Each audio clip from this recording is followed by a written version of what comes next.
Good morning, everybody. My name is Adewale Samo. You might know me as Anubis.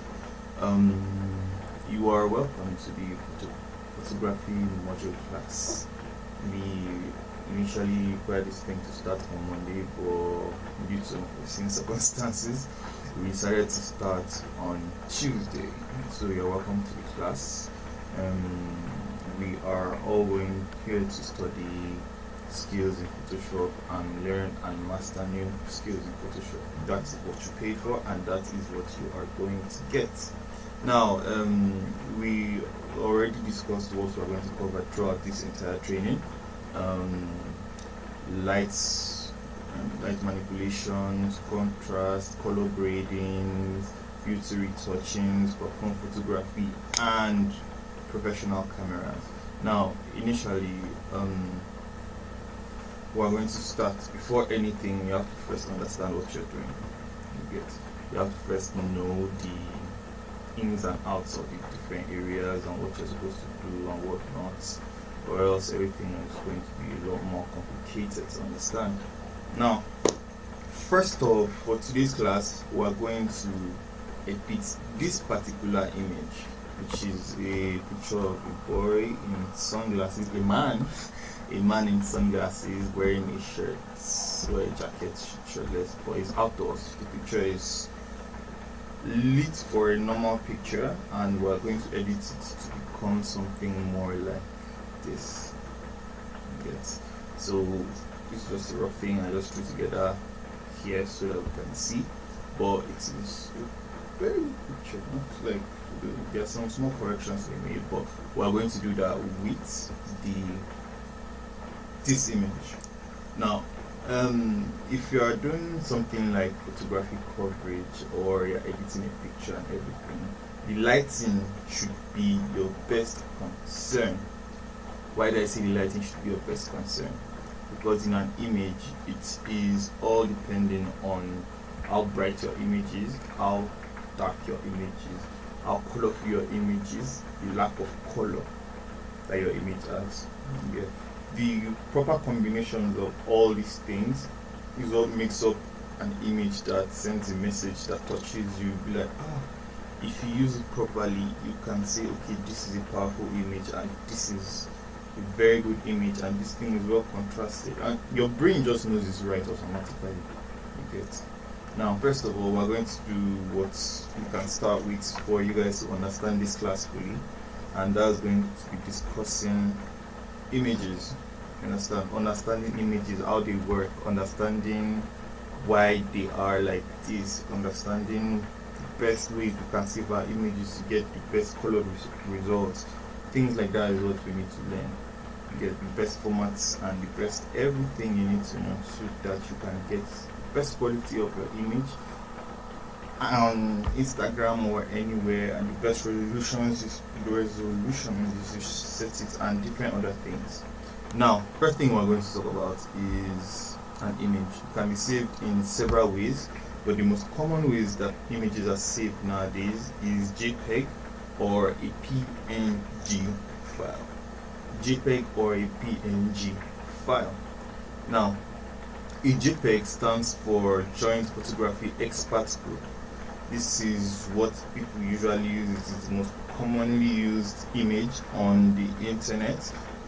Social media uses it, and websites use it. Different people use JPEG. I don't think there's anybody that has a picture on their phone right now that does not have a JPEG. You understand? The pictures you take that are normally stored and everything, these are JPEG pictures. You understand? Now, the next we're going to move to is PNG pictures. These are pictures. The full meaning of PNG is Portable Network Graphics. It is also a lossless image. I'm going to explain what a lossless image is very soon. It is usually used for things like logos, or if you want to drop a picture where there is no background and you want to keep it. This is preferred when you're doing photography works and other things like that, when you're trying to put an image on the background and you don't want the background of that image to mix with the background of the second image. You understand? That's when you're doing things like 2 image infusion and things like that. And there are several other usages for it, but we're not going to get into it right now. What we're going to do is going to start understanding this particular image at this point. If you have any questions about any extra things you want me to tell you about, feel free to ask. Please, the best way you can learn is when you ask questions, and I feel it's easier to do it as you're sitting in your house. Nobody will beat you. I'm not the lecturer that carry killing his outfit, you understand? So feel free to ask questions. This is a creative space, this is an innovative space for everybody to do what they love or what they feel like doing. You understand? Freedom of speech and everything and all that. Now, first thing we're going to start with is understanding how to import our images on Photoshop. If you do not know how to import your images, you're pretty much not going to go very far in Photoshop. But this image is going to be uploaded. There's going to be a link to this image which you are going to edit. You understand? So it's a simple thing. You can just drag, go to your Photoshop, and please, if you don't have Photoshop, let me know so I can send you a link that you can download it. Now, you can just drag it and drop it on this taskbar. You can see there are plenty images here already for me. Just drop it on this taskbar and it is going to show. It's that easy. You can use this other method, though I think this other place is quicker. You say open, then you find the folder where the image is. But this is definitely quicker. Now, if you are editing for phones and other things like that, your images are pretty much going to come out JPEG, as long as it's not a professional camera. Sure, there are cameras that shoot raw nowadays, but we're talking for the general masses. You get, if you want to get a camera, a photograph, a phone that can shoot in raw, it's a lot of money.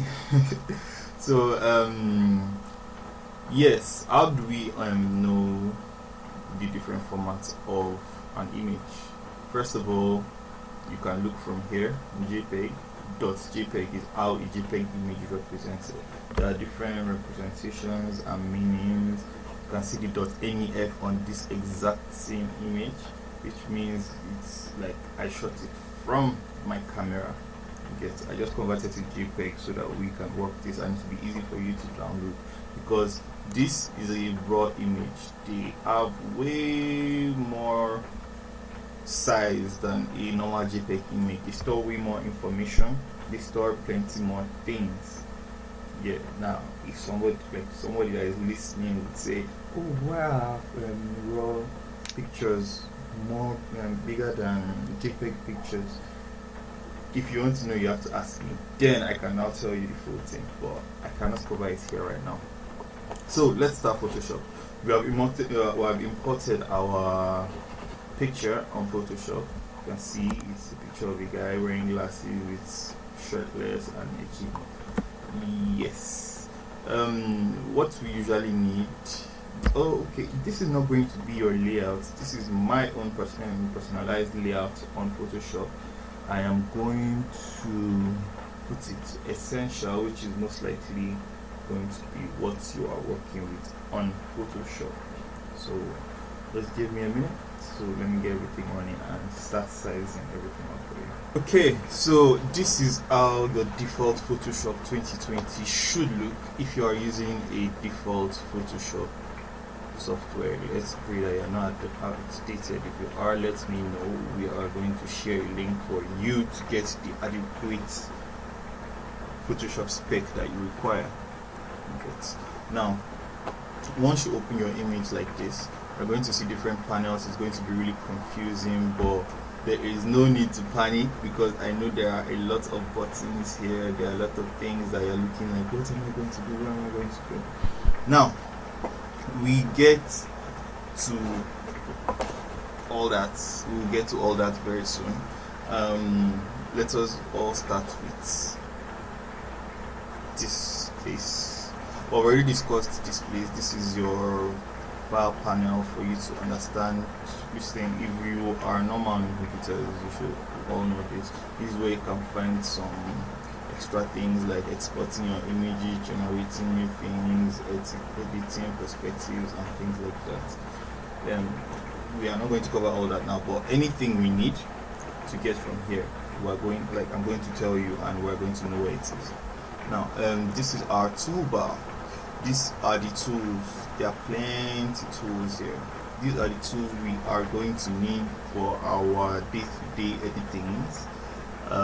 We have the move tool, which moves the image as it's required. Oh, this thing is locked. Sorry, this place is locked. So I'm just unlock it really quickly. To move our image left, right, and center, you can see this is the background. You can see the squares, all the squares and everything. That is the background that we're going to be dealing with. But if your image is ratioed properly, you should not be able to see the background. That's how you know you did a good job. So next we're going to talk about our ellipse marquee tool. There are two tools like this. It is the ellipse. There are four basically. There are two tools which are shape tools, then two which are row tools. We're talking about the rectangular marquee tool, elliptical marquee tool, slow marquee, single row marquee tool, and other things like that. These are tools that are made for selection. Like for example, now you can say, okay, I want to work on this particular part of this person's face. You can say, okay, I will select this place, and anything I do on this image is going to be restricted. As you can see, I'm going to pick up my brush now and say, okay, I want to paint on this place. The only place that it will work on is the area that is selected. As you can see, now you can feather this tool and make sure, make it feel like you want the edges to be softer and things like that. Feather is a lingo for you people that don't know it yet. The edges, you understand? So let's do this now. Let's give this a little color. Yes. Now we are drawing a circle here using our brush through here, as you can see. Now once your image has this sharp edge, especially if you're drawing, that is what you call a sharp edge obviously. Now when you want it to be softer and look a little more like this is feathered now. You understand? The edges are not sharp and restricting, because the edges are soft and sweet and everything. That is when you know you have a feathered edge. Now moving on, let's get to the rest and let's run through this quickly because I know you don't have time and it might be sounding somehow. So lasso tool, we have the lasso tool, which is also for selecting, but it's more of your freehand selection. Our crop tool, which is for cropping and setting the ratio for when we're doing editing. We have the eye picker tool, which picks the colors and of the images from the background. We have the bandage tool, which is basically used to heal like spots that you might not prefer on your image. They use this for beauty retouching. As you can see, you can use it to fix some places. We're going to talk about this in-depthly when we are started. You understand? I'm going to show you how you can use this most efficiently and the best way you can use them. Okay. So this is just a quick run through. Now, next we're going to talk about the brush tool. We are going to use this a lot in Photoshop.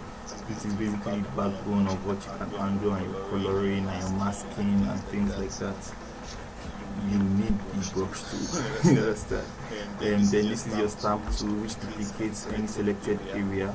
If you want to use it, you hold Alt, press the area you want to duplicate, and you can easily just put it somewhere else. You can see there is an exact replica of this boy's head over here. That is pretty easy. We are going to work with that a lot. This is the eraser tool. It works as an eraser works in real life. Clean your image and it goes. You understand?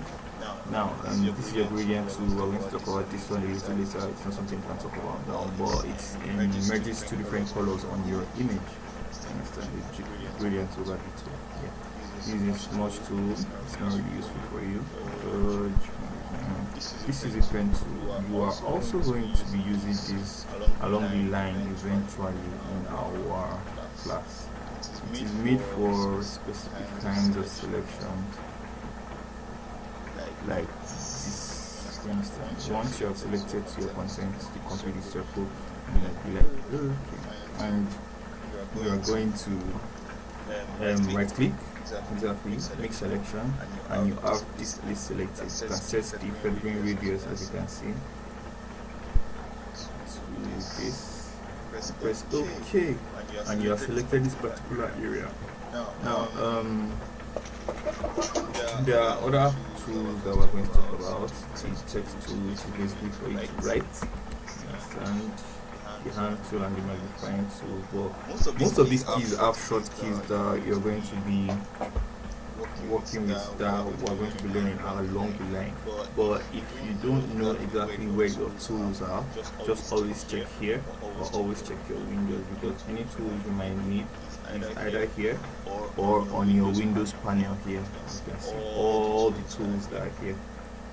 Every tool on Photoshop is here. You can't see anyone. You press Ctrl F, and you're going to type the name of the tool. Just make sure you know the name of the tool so that you can work with it. Now that is covered, let us get to editing this particular image.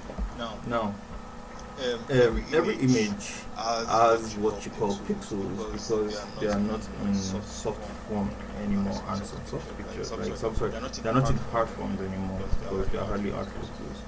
And even still some hard pictures still have pixels because they were once digital. Understand? Now, once a picture has been digital, it is made from pixels, which are tiny boxes that come together to form an image. Understand? Tiny boxes of different colors coming together to form an image.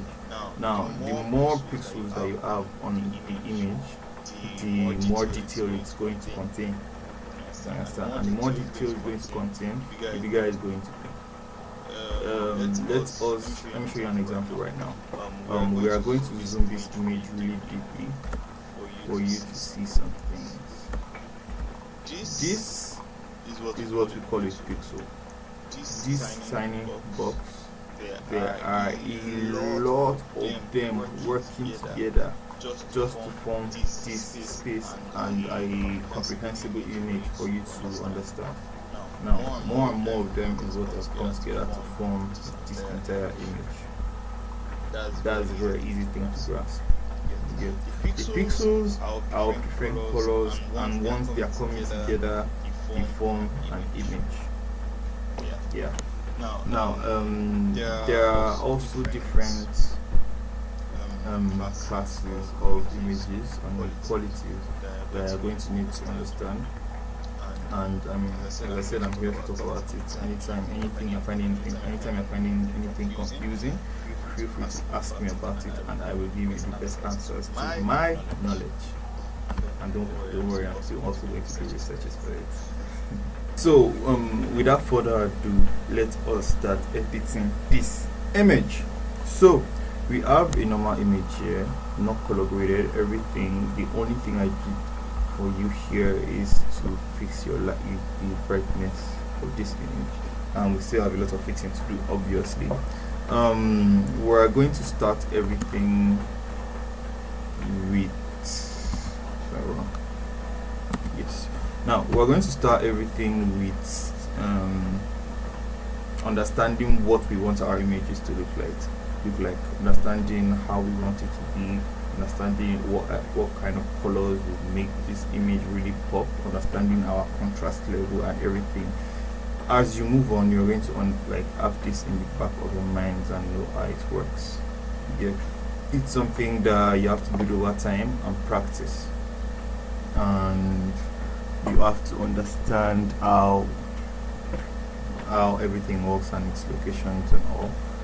Now, first of all, what we are going to start with is getting our adjustments.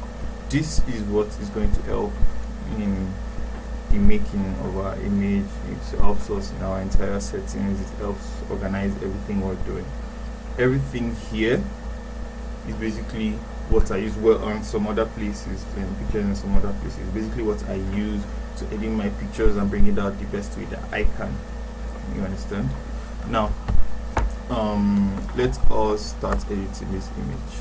The first thing we will do, because I work in a non-destructive way and Photoshop works in layers, the first thing we're going to do is duplicate our layer, which can either work when you right click and you go to duplicate layer. I usually use the shortcut, so where is it?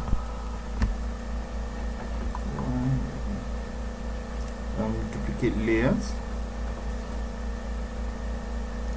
Yeah, duplicate layers. Look at it over here.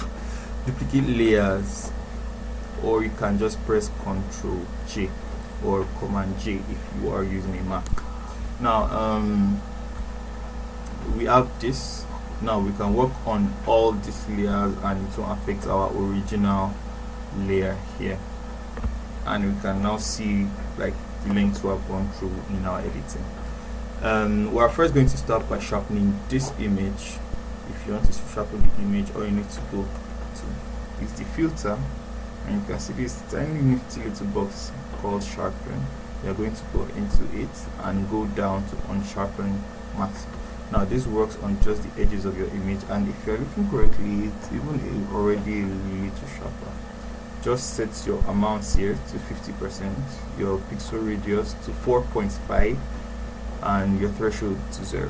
That gives the optimum like settings for sharpness for me in my images. Now if we are to check this just now, this is different from this.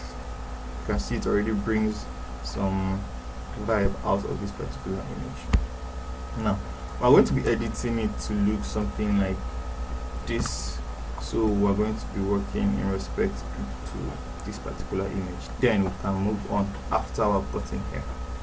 Now for us to continue, we have to now go to Camera Raw. Now Camera Raw is a place where you are supposed to normally go to by default. Once you adapt a raw image in Photoshop, it automatically takes you there that okay, come here and calibrate your image, come here and set the colors, brightness, and any other thing you need to set before we start this editing. But seeing as we are using a JPEG image, Photoshop will not take it there immediately. Yeah, Photoshop will not take it there immediately unless you're using raw. Now but we can still get there by putting the picture and clicking raw filter on our Photoshop panel. Now we're going to start by fixing several things here, which we're going to talk about right now. Now if we are all in the same place, and I hope that you are all following me, you are in your Camera Raw. Clicking, oh my god. You are on your Camera Raw, looking at your histogram. This over here is called your histogram, with your color settings and your exposure on the side. Now we have to first understand what an histogram is. This histogram is the entire reading of this image. Histogram, not Instagram. This is the entire reading of this image. Every color that this image has, as you can see, my cursor is moving, and the RGB on your histogram is also going to be moving. As you can see, as my mouse is moving, the RGB on your histogram is also going to be moving. I put it here. You can see there is a RGB color code for that. This is the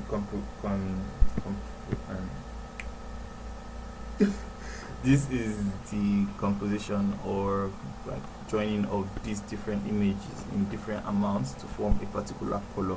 That is what RGB is. Every color in existence can be found in in a particular combination of R, G, and B, which is red, green, and blue. You understand? Black is here, but we don't really talk about black. So now let us start editing this particular image. Now okay, first let's finish talking about your histogram. Now These two edges of your histogram is your whites and your blacks. Understand? This is where your picture gets to when it loses way too much detail, and this is like these both sides where your images get to where they